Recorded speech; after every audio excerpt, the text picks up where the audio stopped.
eu sou a professora Maria del Mar Paramocebei, da Universidade de Brasília, da UNB, e estou aqui para mediar este simpósio, junto com a professora Luciana Montemezzo, da Universidade Federal de Santa Maria, minha parceira na coordenação deste seminário, e a quem agradeço imensamente esta parceria e também a amizade. Também agradeço a todos e a todas as participantes e ao público assistente. Bom, esta é a primeira... eu vou ser a primeira pessoa em apresentar, e esta primeira sessão terá 4 apresentações, 4 comunicações, né, de uns 15, 20 minutos, mais ou menos, cada uma. E, ao final das 4, teremos um tempinho para um bate-papo, para perguntas, enfim, para uma conversa sobre o tema. Vou dar início agora à minha apresentação e depois eu apresentarei a cada pesquisador, a cada professor, a cada participante no início da apresentação, né. Muito obrigada por estar aqui e vamos lá, vou tentar apresentar a minha. Melhor na tela inteira, né? Ou na janela?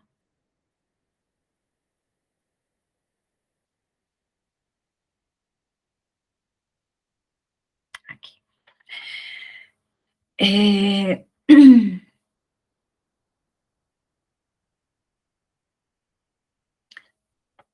Bom, o assunto do que eu vou falar agora, a minha comunicação, é sobre a mulher nos contos de Emília Pardo Bazán, uma proposta de tradução coletiva e feminista.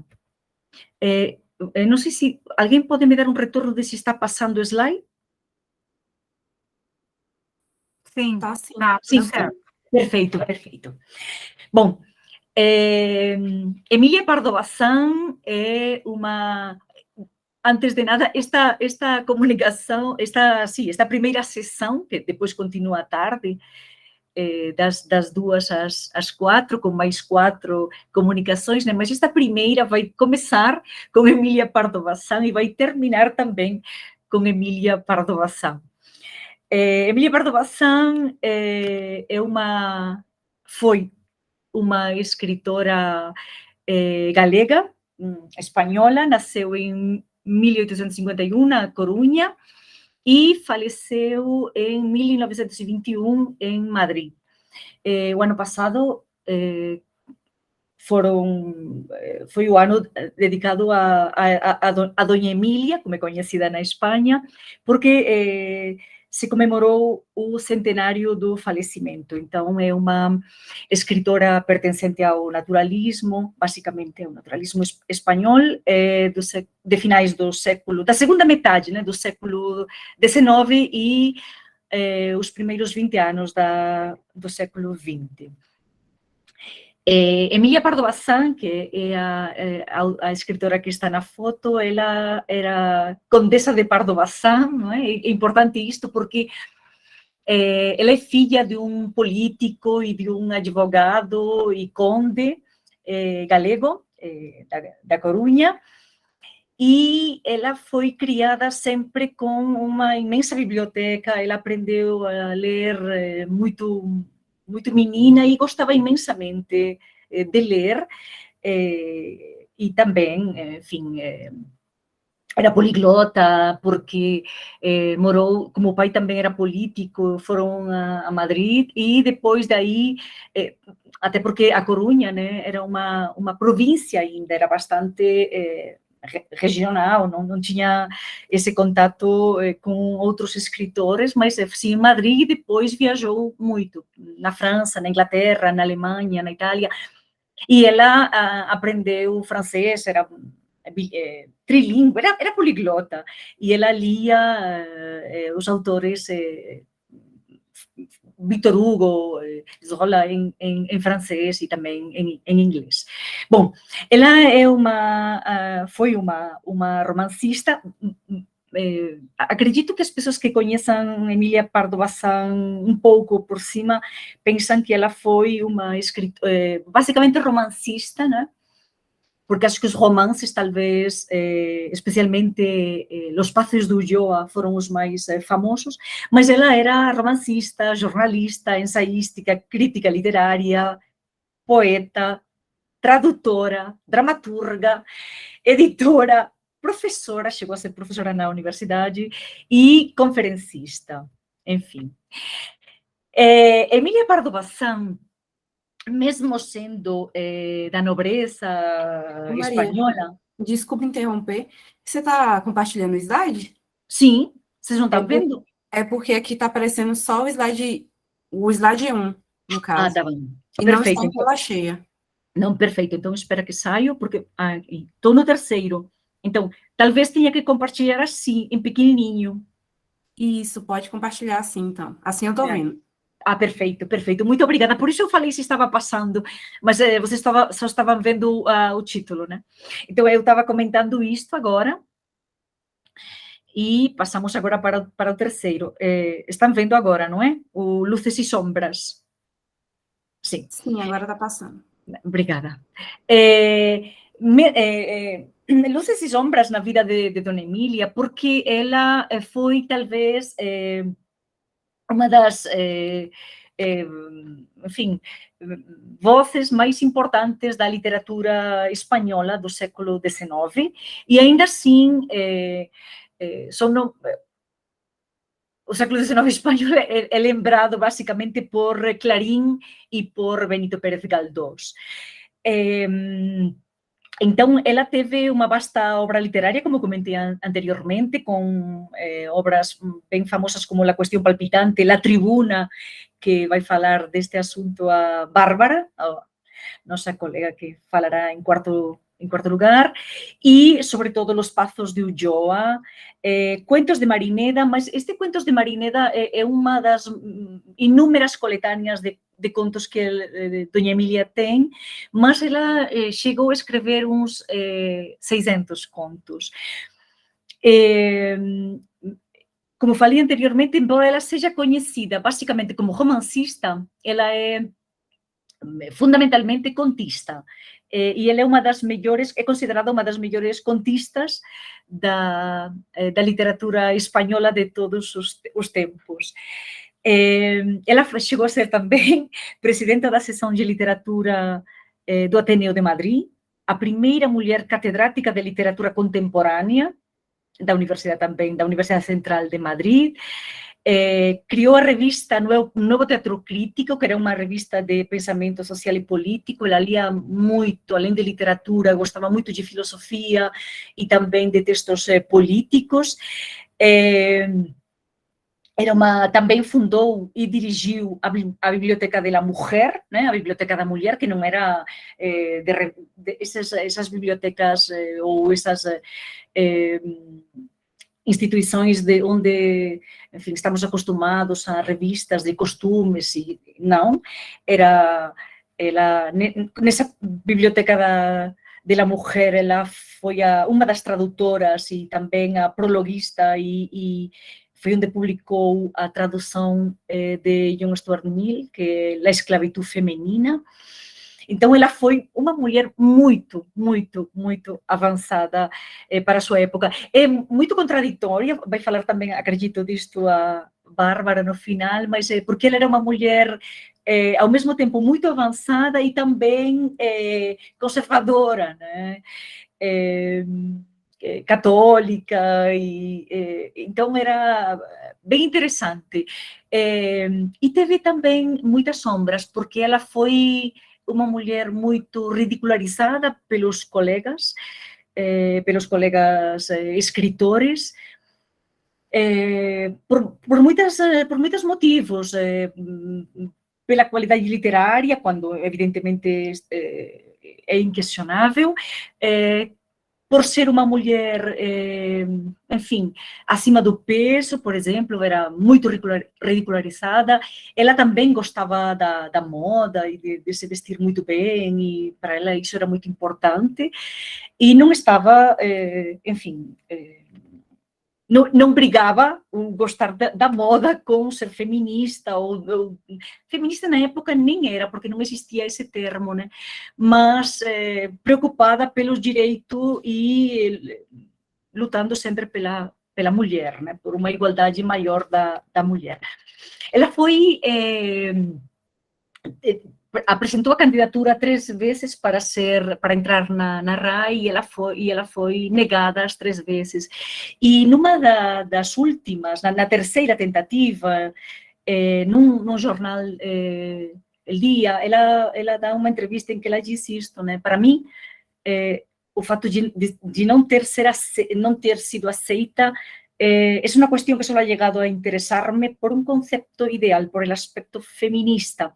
Ela usa já a palavra feminista aqui em 1912, até então, pelo menos eu não tinha visto nas obras dela ou nos discursos dela. Yo no he luchado por la vanidad de ocupar un sillón en la academia, sino por defender un derecho indiscutible que, a mi juicio, tienen las mujeres. A mí no se me ha admitido en la academia, no por mi personalidad literaria, según han dicho todos los que podían votarme, sino por ser mujer. Y conste que es cuestión que solo me he llegado a interesar por un idealismo, por una convicción, porque cada cual tiene sus propósitos y yo tengo el de separar obstáculos de los que estorban a la mujer. No espero entrar nunca en la academia, pero en este caso especial la lucha vale más que el triunfo. Publicou isto unha década antes da súa morte. Nesta proposta de A Muller nos contos de Emilia Pardo Bazán, eu vou comentar unha proposta de tradução, um trabalho de pesquisa que eu estou fazendo com um grupo de alunas sobre que a tradução de alguns contos. Pensamos em 20, em 21, e agora vamos deixar em 30 contos, de Emilia Pardo Bazán. A temática dos contos de Doña Emilia é muito ampla, né? Tem temas como Galícia, evidentemente, não poderia deixar toda a temática de quase todos os escritores galegos sempre também é Galícia, uma delas. O mundo rural, a política, a religião, tem contos fantásticos, policiais, patrióticos, enfim, contos de amor, de divórcio também, porque ela é uma mulher divorciada, ela casou com 16 anos e se divorciou pouco depois. Isso é importante porque à época, a mulher divorciada não poderia fazer coisas como, por exemplo, abandonar o país.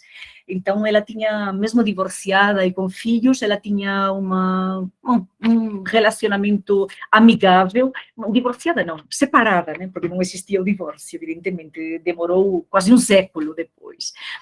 O divórcio chegou à Espanha, acredito, acho que em 1982, é bem recente ainda. Então, era uma mulher separada, mas contava com o apoio do ex-marido, ou marido, enfim, separado, para poder viajar e fazer algumas coisas que deveria contar com algum apoio nesse sentido.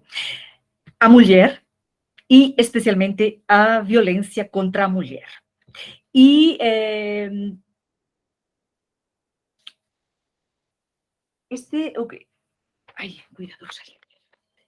esta proposta de tradução coletiva que estamos fazendo faz parte de um projeto maior que é Mulheres Traduzem Mulheres, que já existe, e neste caso é Mulheres em Tradução, Emilia Pardo Bazán, que é um projeto coletivo de tradução feminista, desenvolvido por 6 alunas, mais a professora feminino, basicamente. Depois teremos uma outra professora convidada para uma revisão externa e uma outra professora e pesquisadora também de Doña Emilia, convidada para o prólogo da obra que queremos publicar. Então, é mulheres traduzindo mulheres, neste caso, Doña Emilia. Nós partimos de uma tradução feminista, entendida pelos termos das teóricas Sherry Simon, Louis Bonflotto, Olga Castro, Lola Sánchez, Marina Mayoral. Marina Mayoral não tanto pelo feminismo, mas também porque é uma das escritoras que melhor conhece, mais publica, trabalha não só com Emília Pardo Bazán, também com outras galegas feministas, como Rosalía de Castro, Carmen Franci, etc. Nós,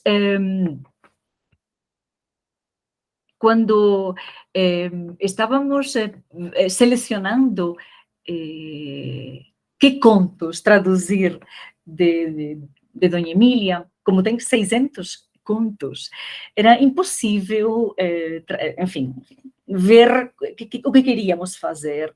Então, decidimos traduzir contos de feministas, considerados feministas, ou talvez onde a mulher fosse a protagonista, onde a mulher tivesse um papel importante. Só que a maioria dos contos, não a maioria, estou inventando um pouco, exagerando, muitíssimos contos, quase todos os que estávamos lendo, a protagonista era uma mulher.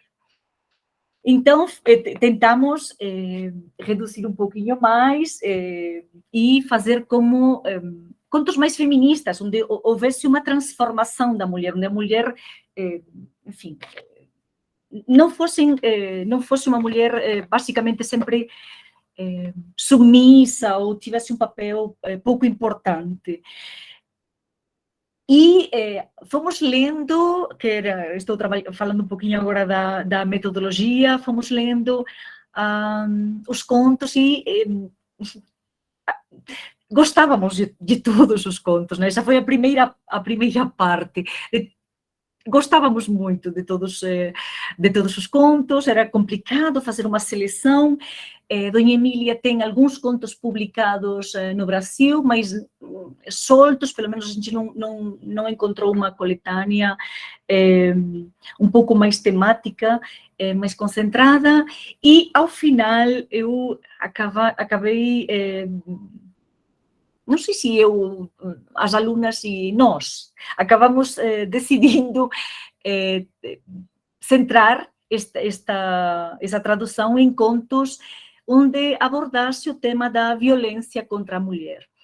Todo tipo de violência, violência física, violência psicológica, que talvez é a violência mais violenta, permita-se-me a redundância. E ainda assim, está sendo complicado, é difícil, porque é um tema tão atual. Ela escreveu alguns contos em 1880 e ao mesmo tempo parece que é um conto escrito agora, em 2022. Poderia ser perfeitamente, se não fosse, talvez, essa linguagem de Dona Emília tão característica e que denota que é um texto decimonônico pela estrutura morfossintática e também semântica, léxica, né? Mas é um texto atual, poderia ser um texto tranquilamente atual. Incrível.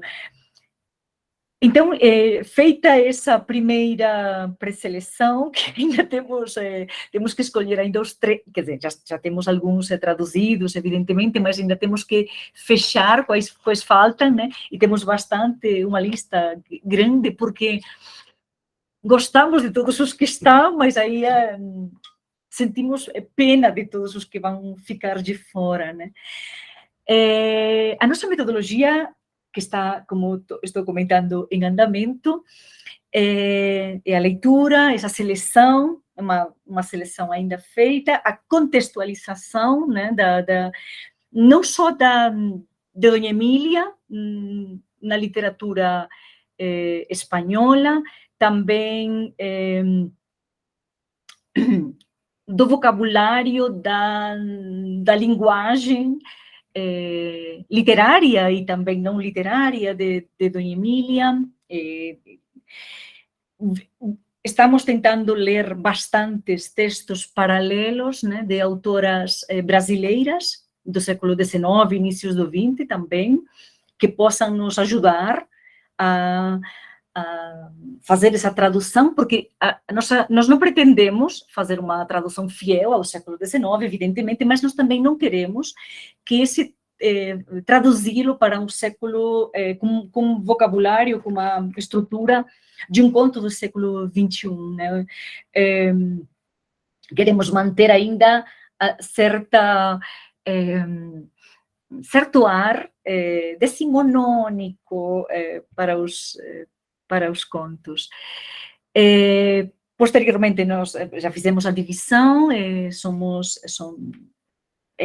estamos fazendo o trabalho em duplas, basicamente, que nos reunimos uma vez, antes era cada 15 dias, agora semanalmente, e vemos os problemas que estamos tendo, de tradução, também de interpretação, de entendimento do que quer dizer, de por onde vai, por que utiliza isso. E estamos ainda nessa fase, depois tem uma revisão parcial coletiva, e posteriormente terá ainda essa revisão parcial cotejando com o texto original, sempre lado a lado, né, espelhado ainda. E, posteriormente, terá uma revisão geral, já com o texto traduzido, o texto em português, e, posteriormente, uma revisão final, feita por uma outra pessoa. E isto, evidentemente, é um trabalho de tradução comentada, com notas de rodapé, e que também teremos notas de diários de tradução que estamos elaborando, que não aparecerão aqui, mas que aparecerão em outra publicação posteriormente. E teremos também notas de tradutora, além de paratextos sobre a Dona Emília. O trabalho ainda está em andamento.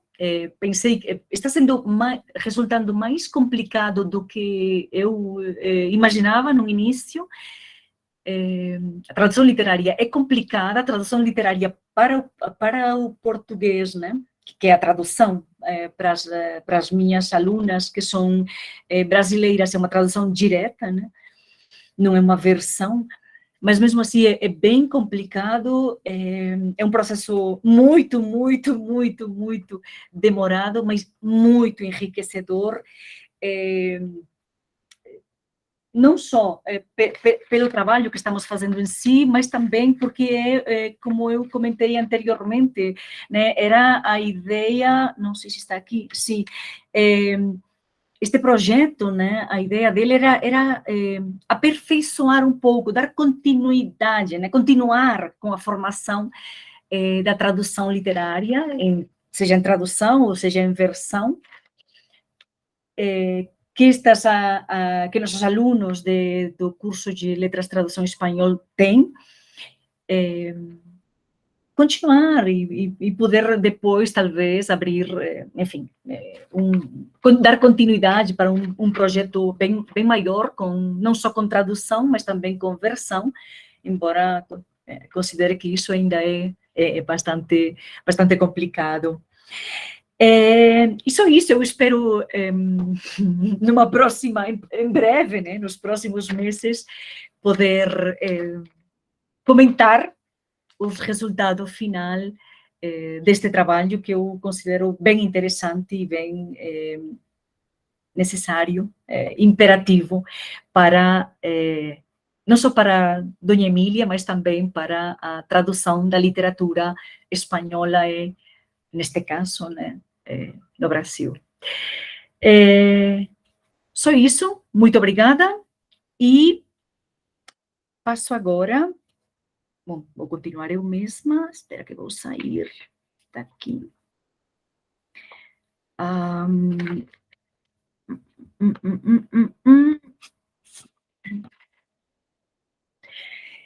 E agora continuamos, a ver, Rosalía, onde estou? Por aqui.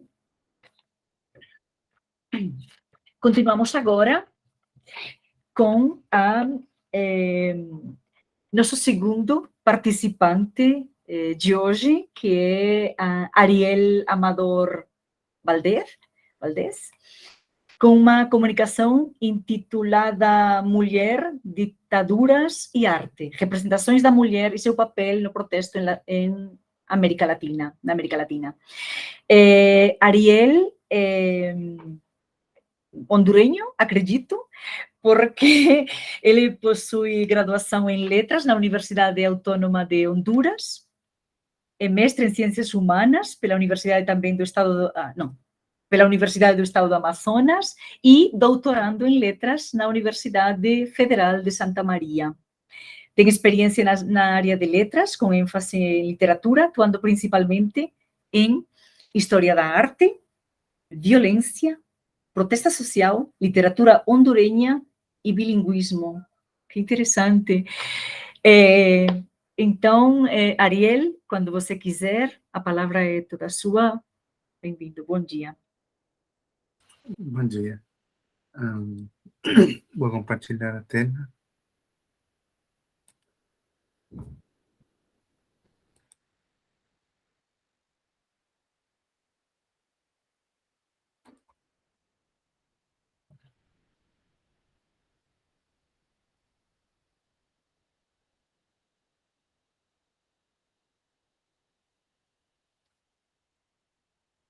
Estão vendo? Está compartilhando?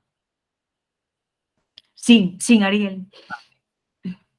Então, minha pesquisa é sobre as representações da mulher e seu papel na protesta em América Latina, e para isso eu peguei cinema e literatura.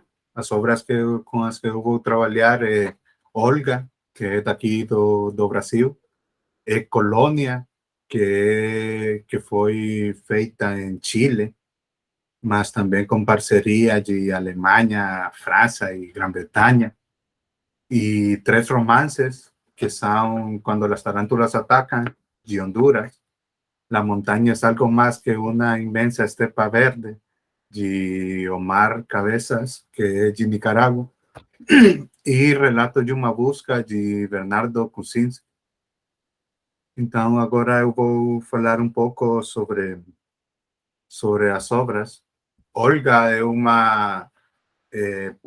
um filme biográfico sobre a vida de Olga Benário Prestes, que ela era uma alemã de origem judaica, militante do Partido Comunista Alemão, que depois de ela se mudar a Berlim, liberar a Otto Braun, que era um poeta e político daqueles tempos, ela viaja à União Soviética, onde ela recebe treinamento militar. Aí ela conhece ao Carlos Luiz Prestes, daí ela viaja para Brasil e com ele terminam se apaixonando e lutam pela revolução comunista, mas aí depois eles são presos e ela é obrigada a voltar à Alemanha, e ao final ela morre num campo de concentração.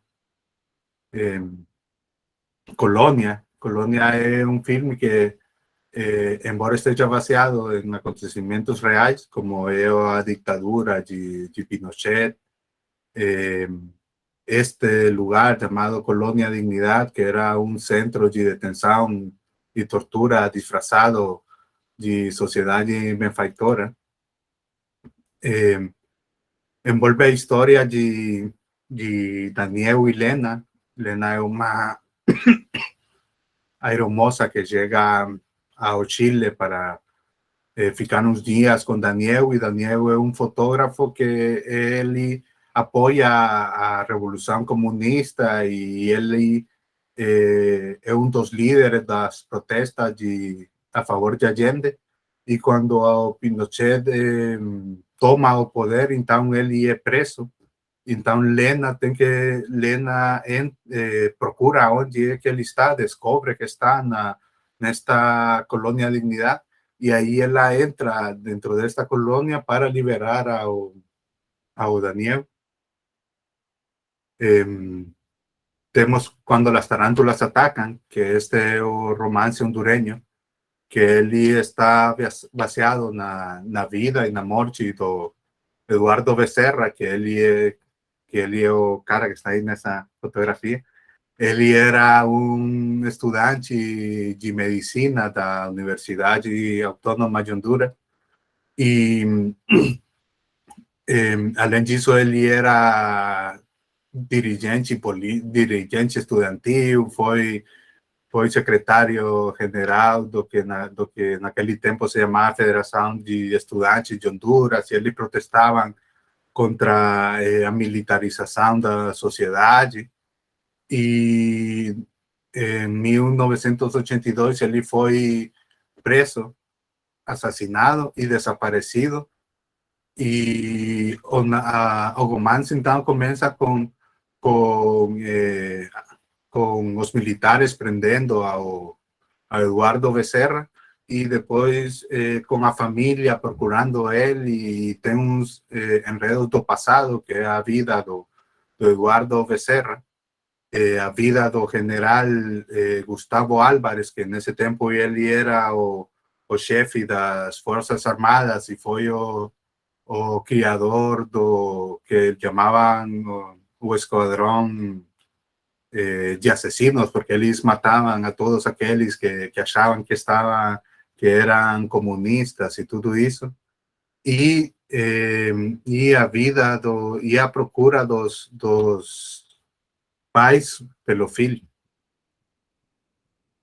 Temos que é La Montaña es algo más que una inmensa estepa verde, que é um romance de Nicarágua, no qual Omar Cabezas, que ele é um escritor e político nicaragüense, ele narra essa evolução que ele teve como estudante universitário, nesse aspecto bem parecido um pouco com Eduardo Becerra, mas ele vai descrevendo também como aquele agir da política estudantil levou ele para se tornar um guerrilheiro armado, e como ele começa a formar parte do Frente Sandinista de la Liberação, que foi a revolução que tirou do poder a ditadura Somoza, e que ainda hoje continua no poder em Nicarágua. E, por último, temos K, Relatos de uma Busca, que o protagonista deste romance, K, que é um pai angustiado que, depois de passar os dias sem saber da filha, ele se preocupa porque lembra dos que nesse tempo já estão acontecendo muitos desaparecimentos. Então ele começa a procurar a sua filha, e ele pouco a pouco, através do romance, vai descobrindo essa outra vida, entre aspas, que ele não sabia. Ele descobre que estava casada, que pertencia a um grupo a um grupo armado que queria lutar contra a ditadura, de princípios comunistas e tudo. Bernardo Kuncinski, al princípio, ele fala tudo neste livro é invenção, mas quase tudo aconteceu. Vemos, por exemplo, que o K está baseado no seu próprio pai. A desaparecida, que é a que do que trata o romance, é Ana Rosa Kuncinski, que ela foi morta e desaparecida em 1974. Só que no romance ele não menciona o nome dela. Nós vamos a saber do nome dela até no segundo romance, que se chama Os Visitantes. Então, vamos falar um pouco sobre como eu fiz o análise. Eu fiz o análise através da sociocrítica, que para Cross, Edmund Cross, ele fala que a pluralidade, que para a sociocrítica a pluralidade é o resultado dos processos dinâmicos e dialécticos da história. Então, a sociocrítica procura entender essa dinâmica entre o texto e a sociedade e entendendo como texto não apenas a literatura, senão tudo aquilo que a gente pode interpretar. Então temos dentro disto cinema, a música, o teatro, a pintura, etc, etc. Eu fiz um pouco deste esquema para medio simplificar o que é então a diferença entre a sociocrítica e o que é a sociologia da arte. Então, dentro da sociocrítica, a interpretação de um texto vem através dessa dialética entre a obra e a sociedade, e entre a sociedade e a obra. Então, vemos de que é neste jogo onde vai estar essa explicação do texto, enquanto que a sociologia da arte vê apenas a obra como um produto da sociedade, que é, por exemplo, que Leandro Konder fala de sociologismo, que quando a interpretação fica apenas no contexto e não dá uma autonomia à obra. Fiz também este esquema. Então, por uma parte, temos aqueles análises que estão apenas no conteúdo, e temos outros análises que estão apenas na forma, que seriam os estudos estruturais, formais e tudo isso.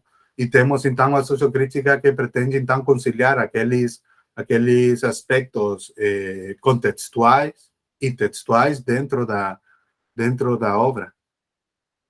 Também eu pego como análisis o male gaze, que seria a tradução como o olhar masculino,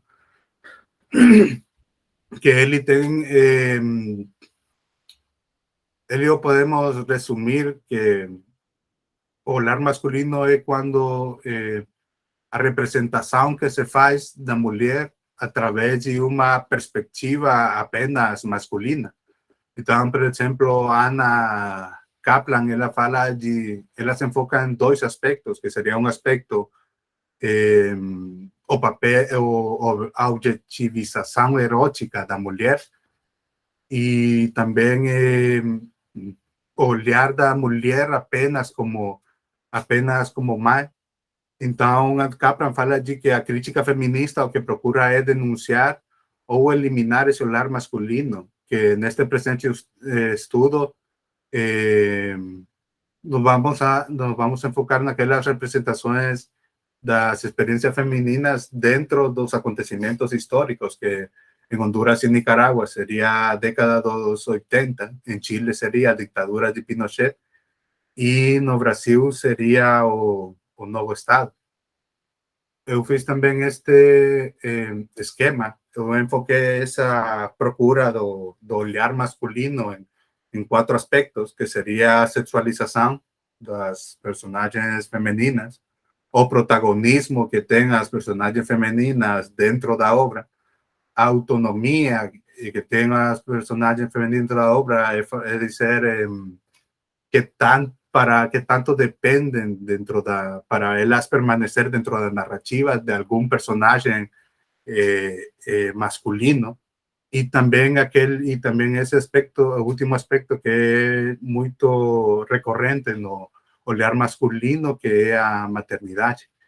Então, por exemplo, esse vermelho, que é quando as tarântulas atacam, vemos de que ele tem um olhar bastante preconceituoso sobre as personagens femininas, já que, por exemplo, temos uma personagem que se chama Marlene, que é a namorada do Eduardo quando ele era adolescente, e vemos de que primeiro ele apresenta ela como uma mulher que trai ele, que fuge do país, vai para México, larga um namoro, começa a namorar com outra pessoa, volta a Honduras e procura o Eduardo porque ela precisa se casar para não voltar a México, e começa com tudo isso. Temos a Gertrudis, que é a mãe do Eduardo, que en este aspecto vemos a Gertrudis, ahí comienza el romance, comienza a presentar a Gertrudis como uma mulher pouco estudada, a diferença do pai de Eduardo, que é advogado, e tudo isso, começa a fazer umas descrições um pouco pejorativas. E temos a Zoila, por exemplo, que Zoila era uma garota de programa que o Eduardo não permitia que fosse um namoro e tudo isso só por ter conhecido ela num bar, e começa todo este preconceito à imagem da mulher. E em contrapartida, por exemplo, temos La Colônia, este filme que vemos que é aquele que está em azul, que não tem uma sexualização per se da personagem. Ela é a grande protagonista da obra, porque depois de que o Daniel é sequestrado, todo o filme está focalizado através das ações e das experiências da Lena para salvar ao Daniel, pelo que apresenta também uma autonomia. Ela não depende de outras personagens masculinas para continuar dentro da narração, e vemos uma ausência de maternidade. Ela não se vê como uma mulher, como uma figura materna, que é também uma coisa diferente da Olga, que ao final Olga vemos uma sexualização um pouco mais perceptível, e também se continua com esse olhar de ela como madre. Igual temos que ver que esse é um filme biográfico, então ela foi madre e tudo demais, mas a forma na que é percebida se vê que ainda tem um pouco de esse olhar masculino. E quando não sei como tempo, um pouco mais, eu queria apresentar um pouco em Cá, Relato de uma Busca. Ele, para mim, foi um ponto zero, no sentido de que não há uma sexualização da imagem da mulher, mas tampouco há uma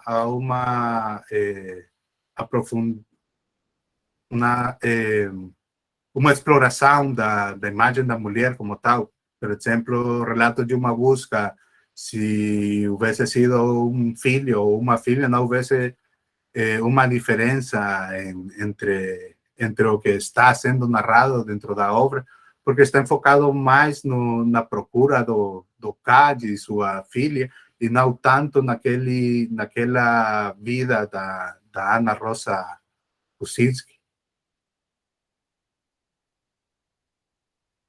Eu queria apresentar, talvez, não sei quanto estou de tempo.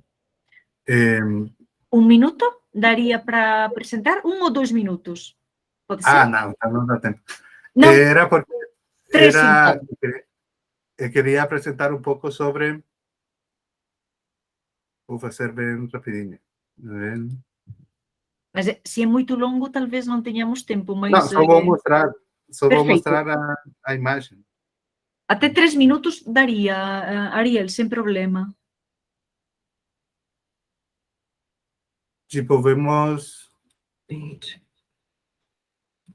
nesta que somos quando eles se apaixonam, vemos de que ainda há uma sexualização da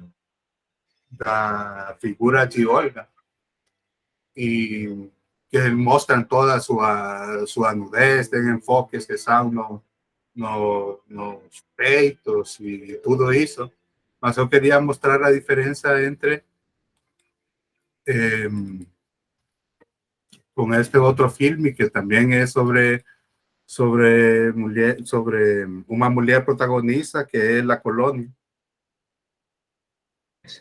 Que aqui E, bom, acho que seria só isso. Muito obrigada. Que interessante. Muito obrigada pela sua participação, Ariel, e posteriormente, quando terminemos, talvez possa, se quiser, complementar mais alguma coisa. É possível? Muito obrigada. E passamos então para a nossa terceira comunicação e nossa terceira professora, que é a professora e minha colega da Universidade de Brasília, Lucy Delanoy, com a comunicação intitulada Mulheres Autoras e Tradutoras de Literatura Latino-Americana, uma reflexão a partir da experiência na formação de tradutoras. Lucy Delanoy é professora adjunta na Universidade de Brasília, faz parte do grupo de pesquisa Mnemocine, que é um grupo de estudos sobre memória, história e literatura. Ela é graduada em letras, é tradutora e intérprete, e tem mestrado e doutorado em literatura pela Universidade de Brasília.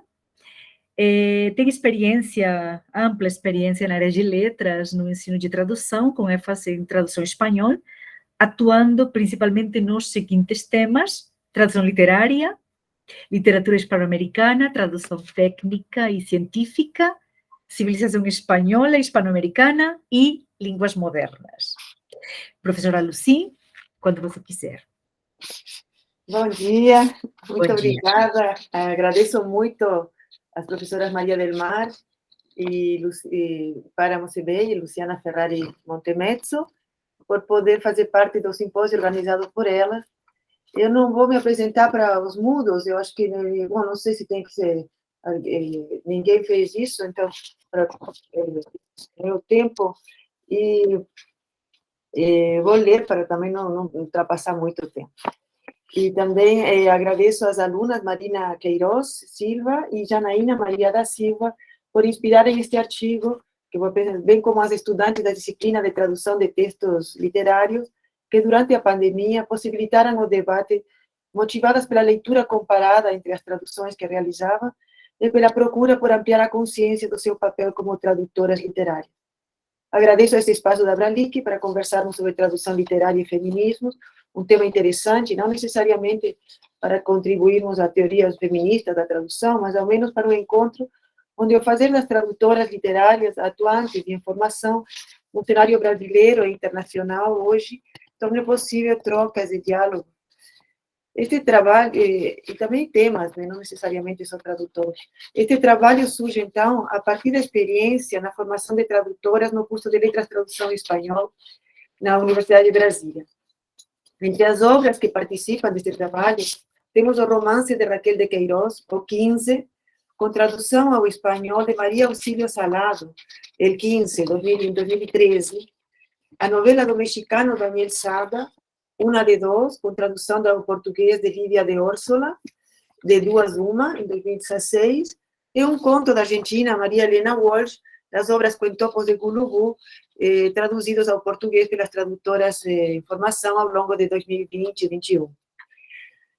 Aqui escolhemos, para este trabalho, exemplos, ora são passagens que nos pareceram, a partir de nossa interpretação da obra, representativas do original por condensar momentos significativos da narrativa, ou selecionamos termos ou ainda um conto inteiro, não toda uma obra, né? Por isso, mais do que crítica às traduções, este trabalho trata de um exercício de leitura e reflexão em um âmbito de formação.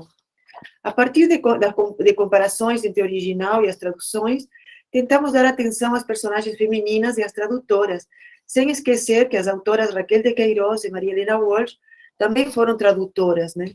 E o intuito aqui é apontar mais para perguntas do que para respostas. A nossa postura com relação à tradução podemos ilustrá-la adaptando uma frase de Octavio Paz: "Lo decisivo es la iniciativa de la traductora. A mí siempre me ocurrió que era yo y no los textos quien tenía que hablar." Paz, 1971, página 6. O que, de certo modo, motiva a revelar quem são as tradutoras. Marina Queiroz fez o seu trabalho de conclusão de curso refletindo sobre a tradução ao espanhol 15, realizada por Maria Auxílio Salado Pérez, em 2013. Maria Auxílio Salado É uma professora de português e tradutora da Universidade Autônoma do México. Ela trabalha na ENALT, Escola Nacional de Línguas, Linguística e Tradução, da UNAM, e realizou a tradução com um prólogo de Davi Aribucci, Jr., e a publicação é fruto de um trabalho da Cátedra da Faculdade de Filosofia e Letras da UNAM. Trata-se de uma tradução pensada e realizada em equipe. Marina descobre que o olhar de uma tradutora literária não é neutro, pois ela não se separa da sua subjetividade para traduzir. Ela vai propor uma retradução, né, como diz Ricoeur, 2013, página 12. O dilema é que os textos de partida e de chegada deveriam se medir por um terceiro texto.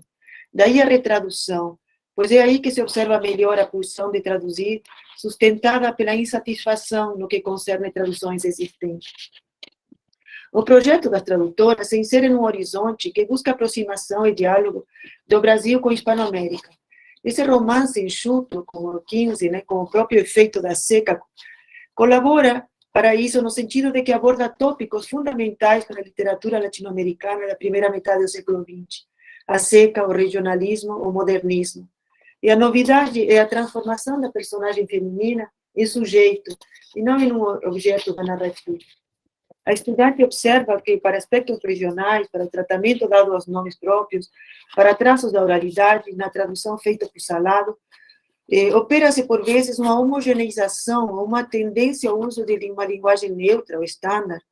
Dessa forma, não verificaríamos uma perda da especificidade cultural, a qual dificultaria a aproximação do leitor da situação social de personagens femininas, por exemplo. E não há nota de rodapé ou algum mecanismo metatextual para amenizar a referida perda. Ao considerar que a tradução foi feita quase 100 anos depois da publicação da obra, e em contexto e línguas diferentes, Marina percebe que a tradutora compreende o panorama social e salvaguarda as semelhanças ambientais encontradas também no interior do México. De fato, a tradução suprime diferenças entre uma língua e outra e, ao mesmo tempo, las revela mais plenamente. Também de Paz, página 2.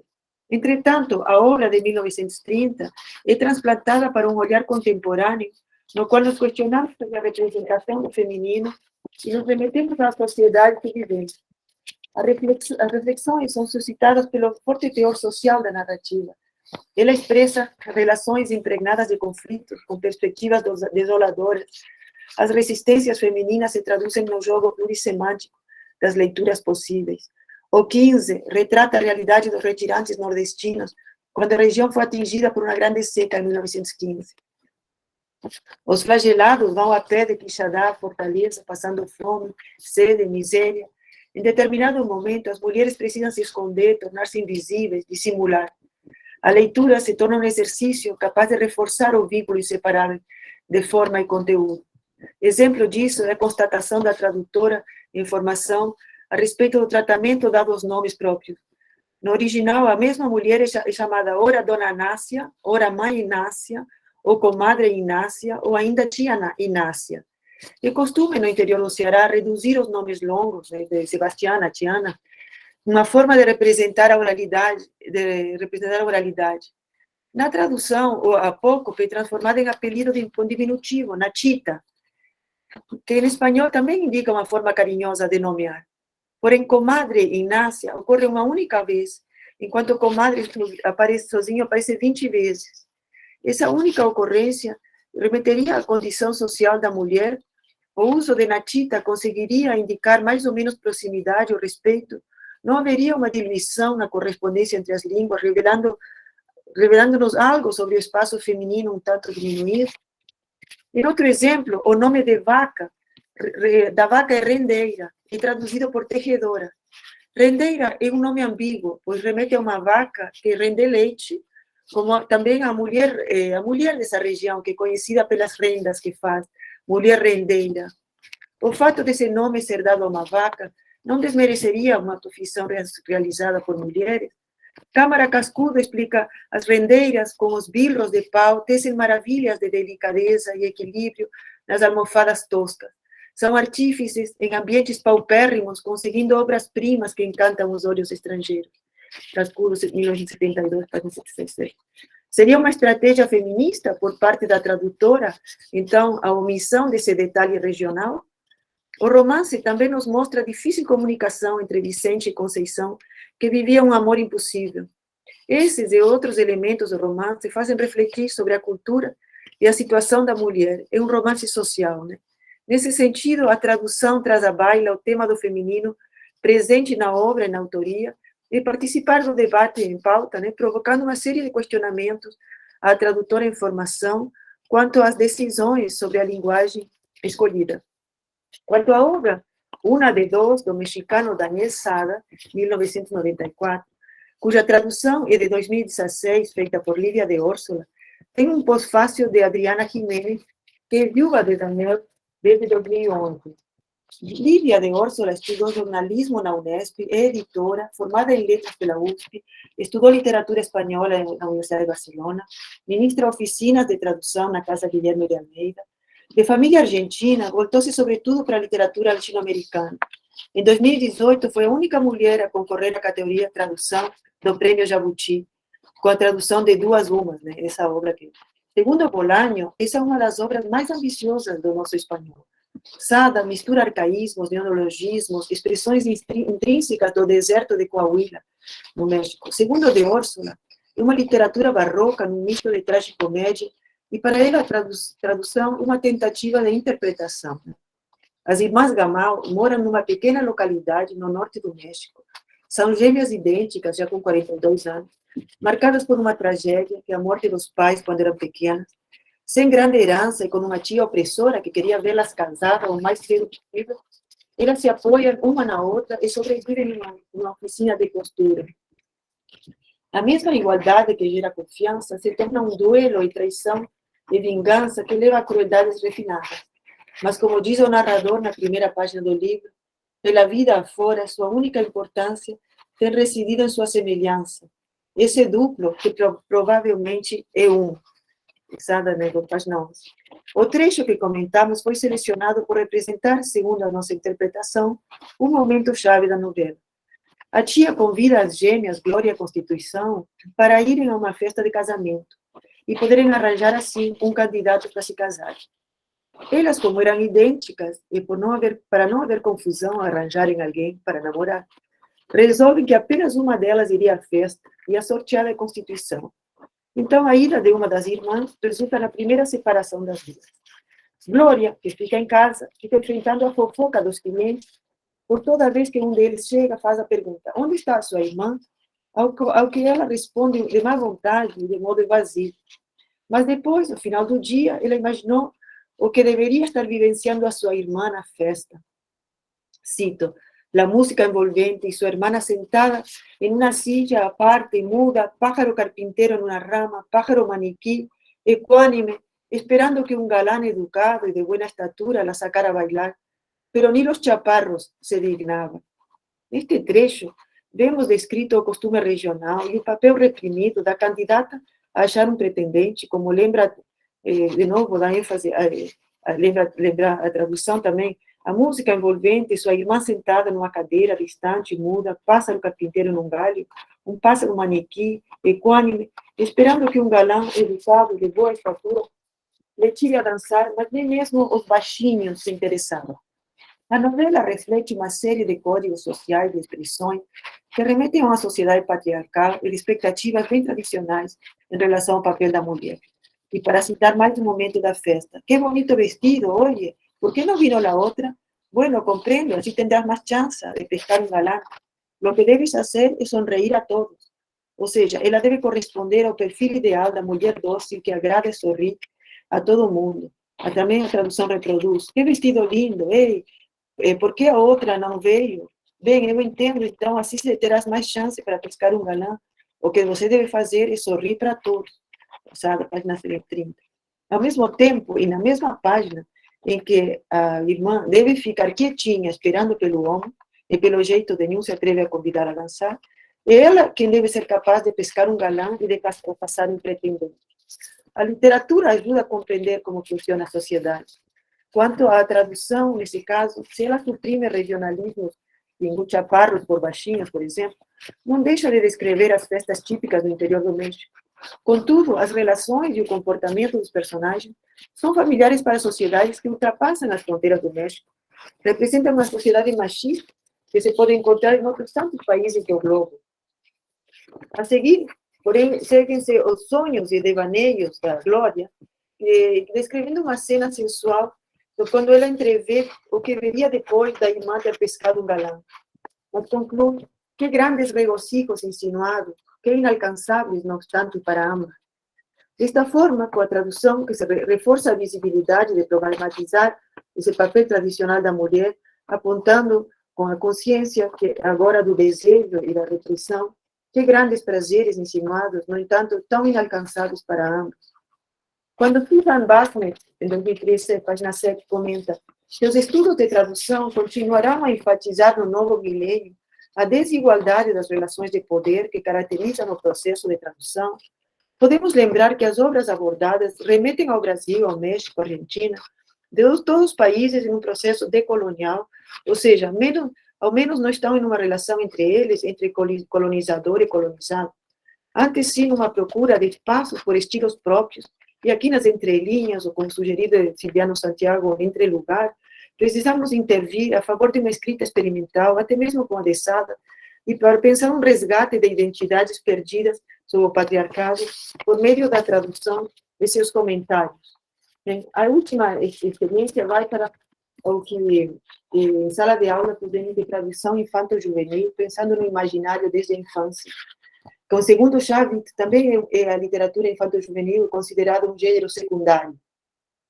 Uma princesa, seu papá e o príncipe Kinoto Fukazuka foi escrito pela poeta, tradutora, cantora, compositora, dramaturga argentina Maria Helena Walsh, que morreu em 2011, como sabe, mas cujos contos continuam a se difundir em novas edições, como a que utilizamos de 2017.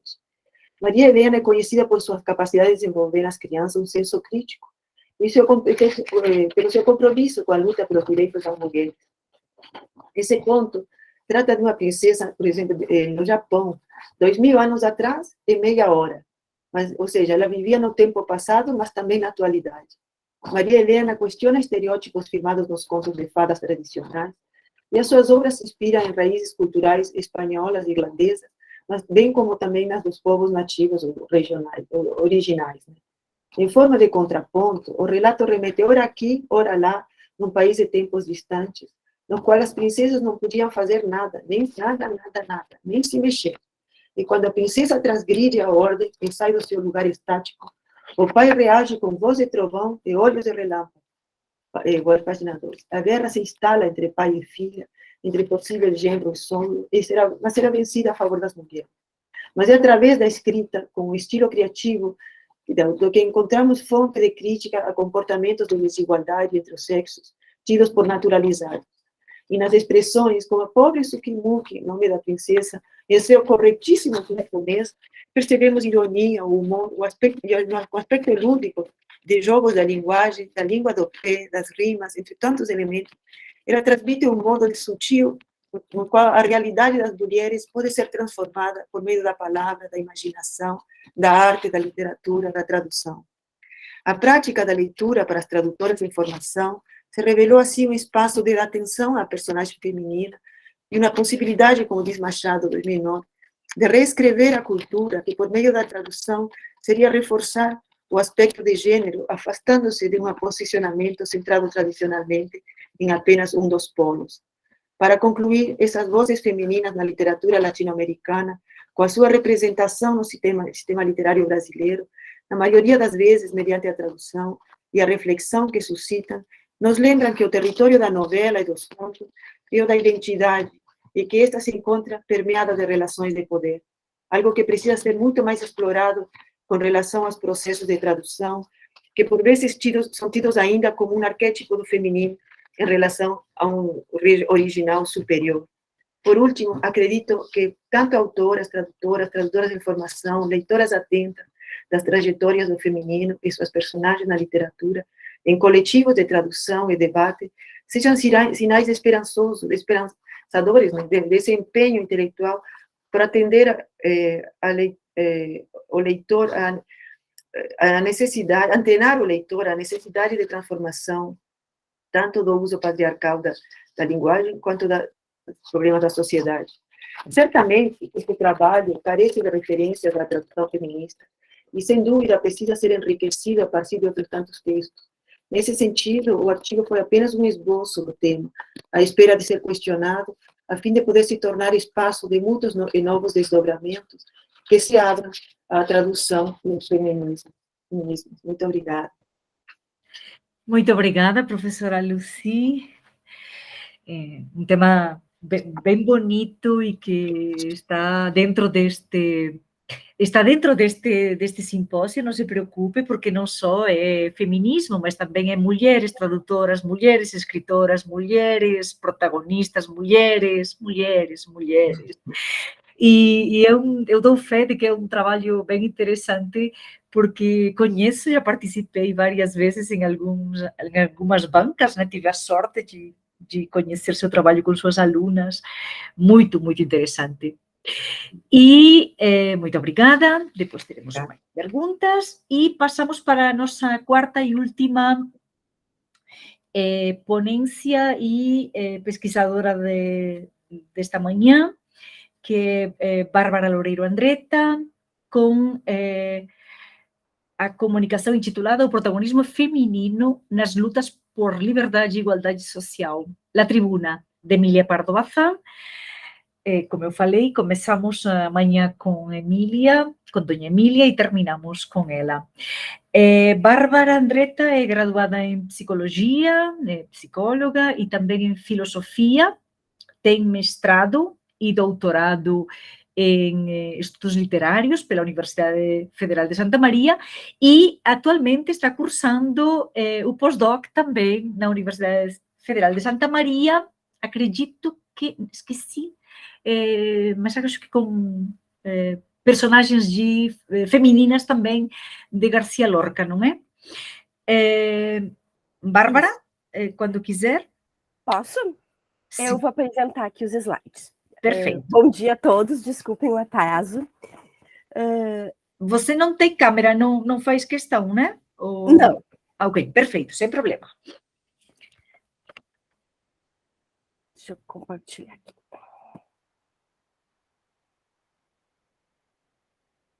Vocês estão vendo? Sim. Tá. Então, eu sou a Bárbara. Não, espera, eu ainda não, mas acredito que... Agora sim, agora estou vendo. Eu sou a Bárbara. Meu trabalho é sobre protagonismo feminino nas lutas por liberdade e igualdade social, caso de La Tribuna, da Emília Pardo Bazán. Essa é uma parte da minha tese de doutorado, que foi orientada pela professora Luciana Montemezzo, que eu terminei em novembro do ano passado. Então, tentar cuidar o tempo, para não me estender muito, para contextualizar um pouquinho, né? A Emília nasceu em setembro de 1851, na Galícia. Ela foi muito influenciada pelos autores naturalistas, especialmente na época que ela... Isso começou na época que ela passou uma temporada no balneário francês de Vichy, por motivos de saúde, né? Então, no caso de La Tribuna, que foi a obra que eu estudei, falando um pouquinho do contexto histórico, La Tribuna se concentra, assim, no período ali da Revolução La Gloriosa, de 1868, né, que envolve o destronamento da Isabel II, segunda, e que envolve o momento ali do sexênio democrático, que nessa época a Espanha vivia uma guerra, estava envolvida na guerra da independência cubana, vivia, né, a guerra da independência cubana, a Terceira Guerra Carlista, e nesse período havia uma forte conflitiva social, né, uma vez que nesse período os trabalhadores começaram a demonstrar uma clara conscientização operária. E isso vai aparecer na obra.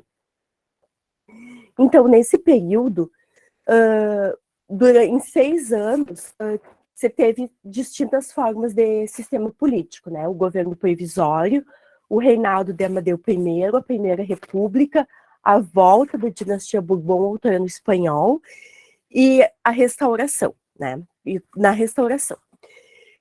Então, no caso da La Gloriosa, que aparece muito em La Tribuna, ela está ligada à difusão de uma incipiente cultura política democrática, né? Especialmente por meio da imprensa e de determinados espaços de sociabilidade, com o auxílio de partidos progressistas e democratas, e daí, assim, com a participação nos feitos das classes populares, que, sem necessariamente chegar a um protagonismo, exerceram um papel importante.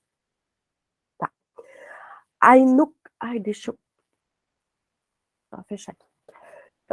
A La Tribuna foi escrita em 1882, é o terceiro romance da Emília, e se trata de um estudo de costumes sobre cigarreiras, né? É um trabalho de tendência realista naturalista, e para escrever esse romance, a Emília fez uma observação em loco. Ela foi, durante cerca de 2 meses, na fábrica de tabacos de La Coruña. Num primeiro momento, ela não foi bem aceita, mas depois ela acabou, as operárias acabaram se acostumando melhor com a presença dela lá, especialmente depois que ela começou a levar o filho junto, né? Esse seria o primeiro romance espanhol em que um operário, na sua condição de classe social, faz a sua aparição sem ser de forma pitoresca, né? Estando sujeito a uma estreita e severa realidade. La Coruña aparece na narrativa como Marineda, né? E daí é uma cidade que está num pleno desenvolvimento urbano, e os espaços de sociabilidade aparecem muito na narrativa, né? Então agora eu vou falar um pouco da Amparo, que é a protagonista e a figura central do romance, né? A Amparo, ela é a filha de um barqueiro e de uma cigarreira. Ela é uma jovem muito rústica e meio rueira, assim. Ela andava... Ela não tinha muito rumo, ela ficava andando pelas ruas de Marineda, muito observando sempre muito o que acontecia, e ela acaba indo trabalhar na fábrica que a mãe dela trabalhava, depois que a mãe dela adoece, e daí, em função não era o sonho da família dela que ela fosse trabalhar na fábrica, mas ela acaba indo porque era o que ela podia fazer. E ela acaba desenvolvendo uma espécie de sociabilidade feminina laboral. Ela começa a observar as mulheres que trabalham na fábrica, e ela começa a observar as mulheres que trabalham na fábrica e começa a ficar...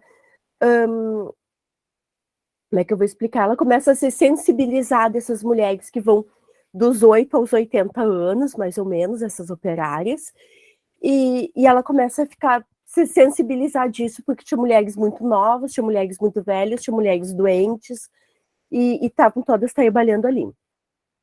Ela começa a ler os jornais republicanos para essas colegas de trabalho e trazer as ideias republicanas para a fábrica. Paralelo a isso, acontece a paixão dela pelo Baltazar, e eles são de diferentes classes sociais, isso acho que é importante destacar. E também ela começa a participar do Círculo Rojo de Marineda, que é uma espécie de um primórdio de um círculo operário, de um sindicato, né? E ela começa a ser considerada, a ser chamada de La Tribuna del Pueblo a partir do momento em que ela começa a ganhar voz nesse espaço.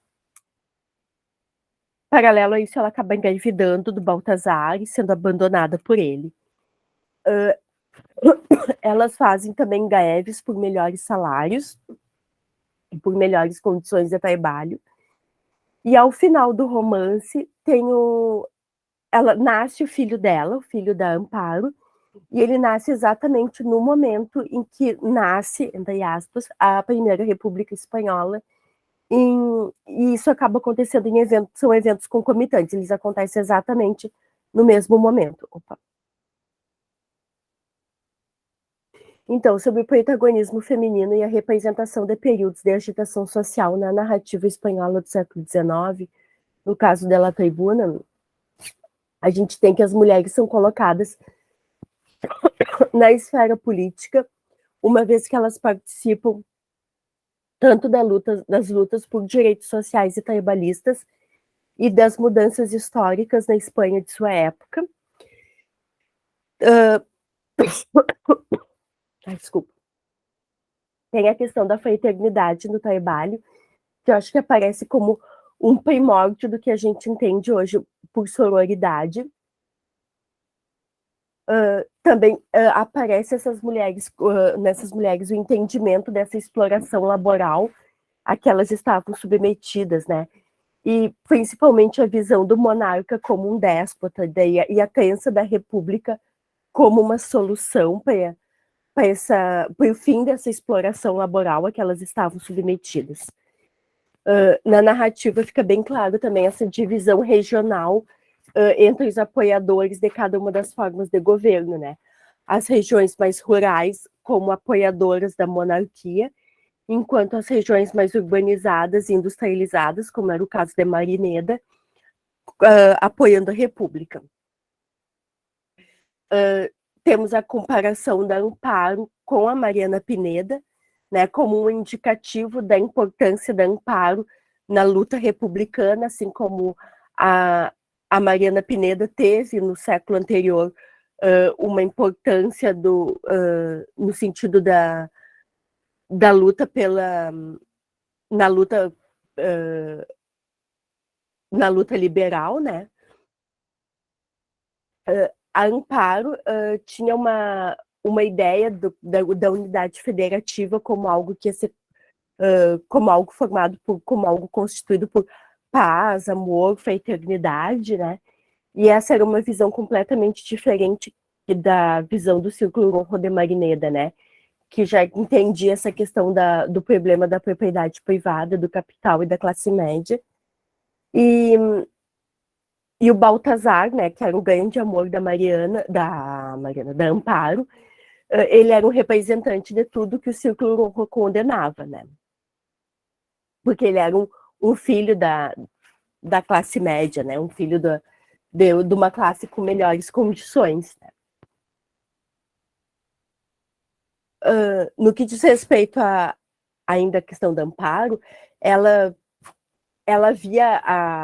desconsiderava muitas vezes a complexidade das organizações sociais no momento que ela via na República como uma solução para o amor dela para o Baltazar, né? Ela acreditava que no momento que a República fosse instaurada, imediatamente assumir todos os problemas as diferenças sociais que separavam ela do Baltazar, né? Os abismos sociais que dividiam ela, que separavam ela do Baltazar, iam desaparecer e eles iam poder ficar juntos, né? Mas, ao mesmo tempo, ela acreditava também na livre escolha dos afetos e né, acreditava na possibilidade de viver os afetos dela de forma livre, e daí, em função disso, ela acabou recusando o pedido de casamento do Scinto, que era um rapaz que era barquejeiro e que trabalhava com o pai dela, né? Na questão da greve das cigarreiras, elas viveram uma forte turbulência policial, né? E com isso acabou se reafirmando o desejo das cigarreiras por serem ouvidas, né? E com isso um aumento, digamos assim, um reforço do apoio à La Gloriosa e à República, né? No sentido que elas acreditavam que a República, no sentido da crença delas de que a monarquia que estava fazendo com que elas fossem exploradas, né, do monarca como um déspota, né. A Amparo é colocada em diversos momentos da narrativa como uma personificação da República, né. Ela é colocada principalmente nos momentos em que ela está no Círculo Rojo de Marineda, enfim.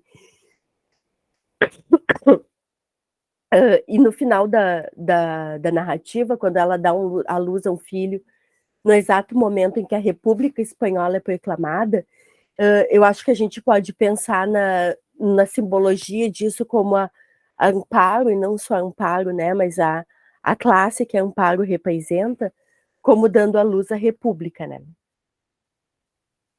Não só essa classe, mas tipo, como fazendo parte disso, né, como a classe que a Amparo representa, como participando da constituição dessa República Espanhola. eu fiz uma separação da questão dos temas, né, para pensar a questão das mulheres e os períodos de grande agitação social na Espanha. E daí eu separei na questão da liberdade coletiva e individual e da igualdade na esfera pessoal e pública, né.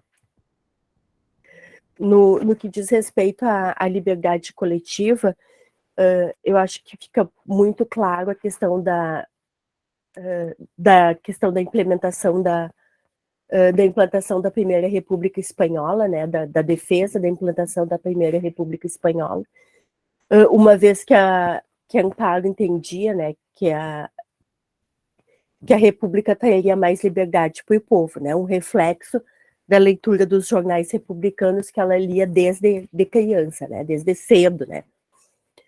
No que diz respeito à questão da liberdade individual, a crença no direito de viver livremente os afetos, né, com Baltazar especialmente, né, a defesa dos ideais republicanos também como uma defesa da liberdade individual, porque no momento que ela achava que a república podia propiciar viver livremente os afetos, né, podia diminuir o abismo social que afastava ela do Baltazar.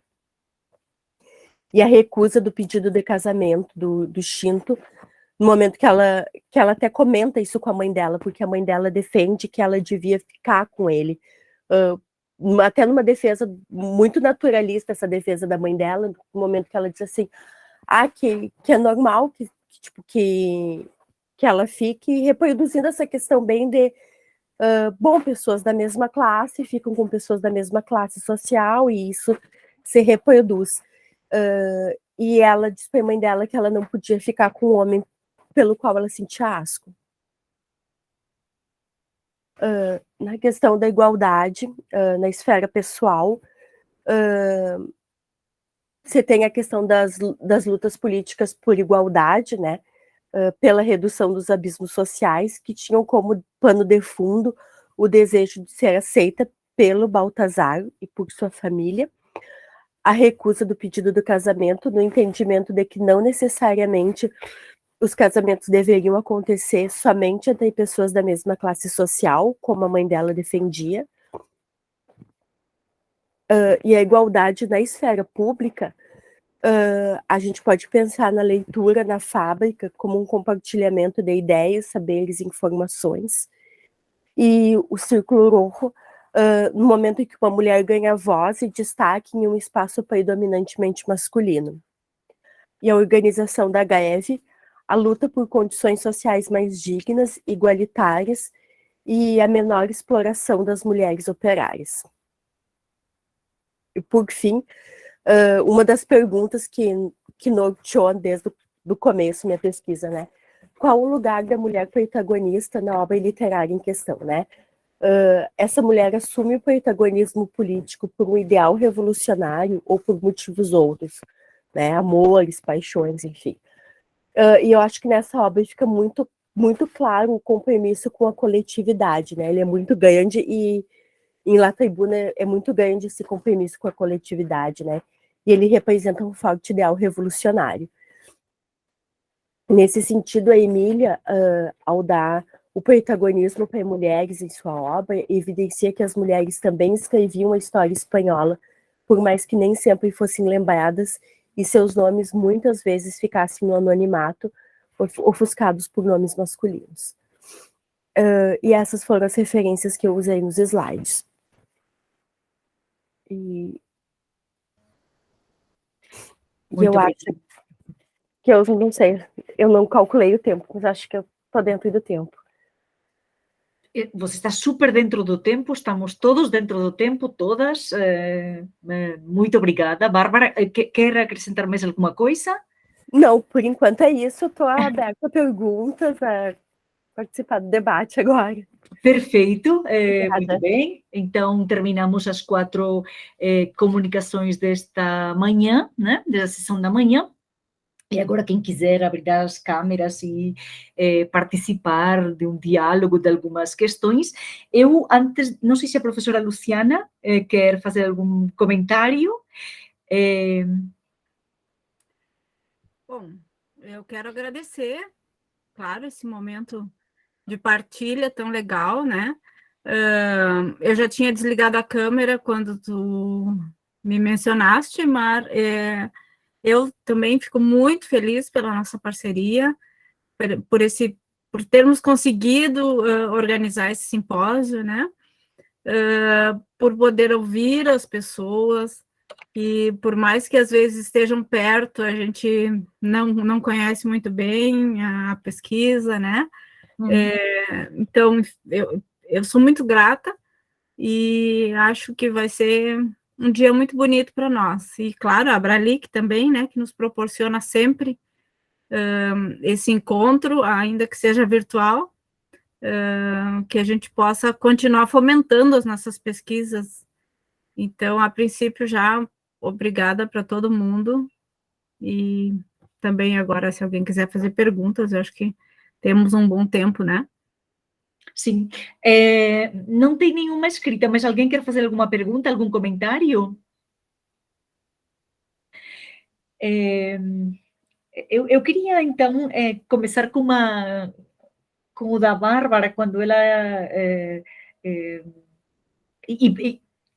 conheci o trabalho, eu li a tese a magnífica tese de doutorado da Bárbara, orientada pela professora, como ela disse, Luciana Montemezzo, que gostei muitíssimo, e a Bárbara e a Luciana também estão trabalhando, né, colaborando, enfim, no nosso projeto, mas achei muito corajoso e muito bonito você trabalhar com a tribuna de Emília Pardo Bazán, com Amparo, porque Amparo assim, é muito importante e não todo mundo conhece essa obra, né? Vocês sabem disso, é uma obra bastante desconhecida da Dona Emília.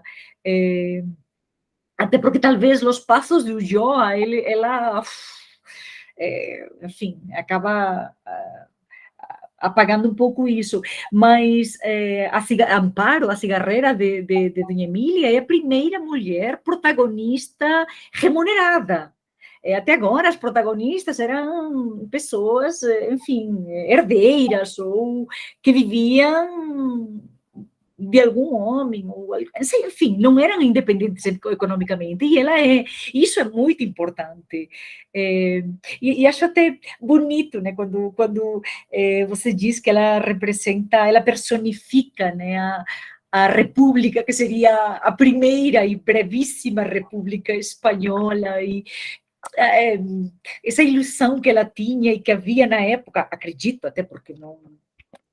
felizmente não vivi, aliás, nunca vivi, nem eu, nem nenhum de nós vivimos uma República Espanhola, né? Porque a República Espanhola, as duas Repúblicas Espanholas foram brevíssimas, mas acho que tinha que ser um momento bonito. Então, essa obra é muito significativa para a literatura, para a mulher, como um todo, né? E como você, Bárbara e Luciana, mas, enfim, vou perguntar para a Bárbara, descobriu isso? Porque acredito que você queria trabalhar, também você trabalhou com a Mariana Pineda, de García Lorca, né? E como você chegou em La Tribuna, em Amparo, de Emília Pardo Bazán? Pois, eu estava no mestrado quando eu estava procurando o que eu ia pesquisar no doutorado, ainda estava lendo umas obras para pesquisar no doutorado. Aí eu estava no mestrado e comecei a ler algumas obras e eu me encantei com La República. Eu encontrei a República ali e me encantei, me apaixonei por La República. E daí eu decidi que eu ia com La Tribuna, me apaixonei. E daí eu decidi que eu ia trabalhar com ela, que ia encaixar ela de alguma forma no doutorado. Você leu em espanhol ou em português? Pois eu li em espanhol, eu acho que ela não está traduzida para o português. Não está traduzida por isso mesmo, bom, a não ser que deve ter alguma versão no português de Portugal, mas assim, é complicado, né, porque sabe que eu até falei com algumas amigas minhas e tudo, filólogas que trabalham, que são professoras de ensino médio na Espanha, e nunca leram La Tribuna de Dona Emília. engraçado, elas leram, todo mundo leu Os Patos do Joe, Insolação, outras obras, contos, mas La Tribuna não. Então, digo, caramba, pois, mami, aqui, conheço alguém aqui que fez uma tese, leu aqui, interessantíssimo. Pois até tu comenta da Amparo ser remunerada, e eu acho uma coisa muito interessante, porque tem uma história da Emília, né, que sobre a questão da remuneração, no caso da obra, né, da La Tribuna, que La Tribuna saiu num... Ai, me fugiu o nome agora. Num folhetim cubano, né? E não pagaram os direitos autorais para ela, e ela entrou com processo, ela fez toda uma coisa, né? Porque ela queria os direitos autorais. E daí eu acho isso como muito combina, né, com a Amparo, porque ela exigiu, né, uma remuneração pela obra dela, né? E eu acho muito interessante isso, né? Porque eu acho muito característico da Emília isso, e o quanto combina com a Amparo nessa essa postura, né, de um trabalho remunerado, né? Sim, não sabia essa história de que não tinham remunerado a Dona Emília. E é engraçado, porque se alguém não precisava de dinheiro, algum era ela, porque tinha bem dinheiro, mas é a questão de remuneração, com certeza. Que interessante, não sabia isso, Bárbara. Eu acho muito interessante essa história. Que bom, não sabia. Não sei se a Luciana quer fazer algum comentário. Se não, eu gostaria, Ariel, eu não te deixei terminar, não sabia quantos minutos faltavam e peço desculpas. E agora eu queria te dizer, porque temos tempo, você tem interesse em comentar aquilo que ficou de fora da sua apresentação, que eu, de forma tão indelicada, não permiti? Posso me corrigir, posso, sei lá, não sei como dizer isso, me redimir, e você quiser, porque você estava comentando, né, da exposição erótica dos corpos femininos, do corpo feminino, aliás, em Olga, né, frente ao masculino, isso, enfim, e a cena que você mostrou dava para ver, enfim, um pouco assim, nu feminino e masculino comportado assim, mas quer continuar? Na verdade, eu fiz essa observação a modo resumida, mas a coisa é de que a autora com a que eu estou trabalhando, que é a Kaplan, ela o que fala é de como, através do olhar masculino, se sexualiza a mulher. E que em Olga nós percebemos isso, talvez não tão notório como em outros filmes, que talvez a gente já tenha assistido, assim, de Hollywood e tudo isso, onde há uma sexualização mais notória da mulher, que em Olga se tenta como disfarçar isso, de que eles têm uns close-up a nudez da Olga, depois aos beijos, as caras, as mãos e tudo isso, mas ainda se percebe essa tentativa de sexualizar a protagonista do filme, e que vemos em La Colônia, que é o outro filme que também praticamente dentro da história, podemos falar em rasgos gerais que é a mesma coisa de uma mulher sendo protagonista, uma mulher dentro de ditaduras e se relacionando com alguém que também é revolucionário.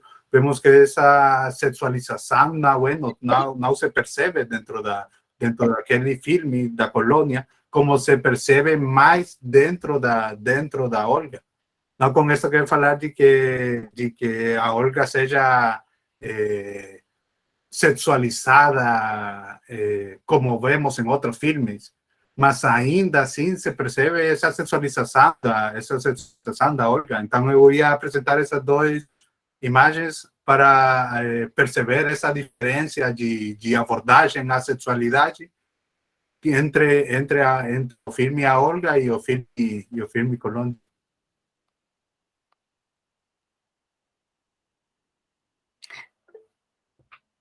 Luciana? Quer complementar, Mar? Responder? Não. Opa. Não, eu estava assim, ouvindo e fui juntando para falar um pouquinho de todo mundo no final, né? Perfeito. Bom, primeiro, então, vamos por ordem de apresentação. Mar, claro, eu já conheço teu trabalho, né? Porque a gente acabou se encontrando meio que por acaso, mas como estamos com pesquisas parecidas, né? Com toda essa orientação com a Bárbara, esse envolvimento com a Pardo já há bastante tempo, acabamos vendo que temos bastante coisas em comum. E mesmo conhecendo o teu trabalho, sabendo que são 30 contos, traduzir 30 contos de Emília Pardo Bazán é muito. Agora vão ser 13. Ah, tá. Fechamos em 13. Tá. Porque não dava. Eu tinha uma pretensão muito... Desculpa. Não, mas assim, pensando metodologicamente, 30 contos é um número razoável em relação à imensa produção contística de Emília Pardo Bazán, né? Selecionar 30 de tudo aquilo que ela escreveu realmente deve ser fazer uma redução. Mas, claro, a gente também não pode pensar que vai dar conta de tudo. Então, tá, 13... deve ter sido muito mais difícil fazer esse cotejamento, escolher quais são esses textos, porque ela deixou muita coisa boa, e acho que é nosso papel como tradutores apresentar essa autora para os brasileiros, né? Porque é isso. E aí eu já entro no que a Bárbara, né, na tua pergunta para a Bárbara, por que a gente trabalhar com La Tribuna, e que é uma obra desconhecida, digamos, né? Desconhecida até na Espanha. E eu acho que esse é o nosso papel como comparatistas, justamente buscar aqueles que não são ouvidos, que não são falados, que não estão na crítica, né? Em vez de, claro... Ai, desculpem, estourou um alarme de um vizinho aqui. Não sei se vocês estão ouvindo. Não, te ouvimos perfeitamente. Por que a Bárbara foi procurar? Claro, ela traz Lorca também na tese, mas não é uma das obras conhecidas de Lorca. Então, acho que esse é o nosso papel como comparatistas, e buscar autores ou desconhecidos ou novos, ou aqueles que, de alguma maneira, ficam à margem, né? Que no caso da Emília, ainda que ela tenha sido uma grande escritora, uma grande intelectual espanhola, ela foi silenciada, abafada pelo patriarcado, né? Sim. Isso está bem claro na biografia dela. Sim. Então, acho que a gente está cumprindo o nosso papel de uma maneira muito importante como comparatistas e como tradutoras, né? Sobre o trabalho da Lucia, eu fiquei surpresa, né? Porque não conhecia, e como é bonito também esse trabalho em grupo, né? Esse traduzir, ensinar a traduzir, refletir sobre tradução, né? Essa união entre literatura brasileira e literatura mexicana, esse diálogo que a tradução proporciona, né? Então, ao mesmo tempo que a gente está levando um produto, digamos, né, que é a tradução propriamente dita, a gente também está ensinando os nossos alunos. Eu acho que só a universidade nos dá isso, né? Então, fiquei encantada ouvindo, porque é tudo muito novo para mim, mas gostei demais de saber que a gente tem outro fronte também na UNB, né? Muito obrigada.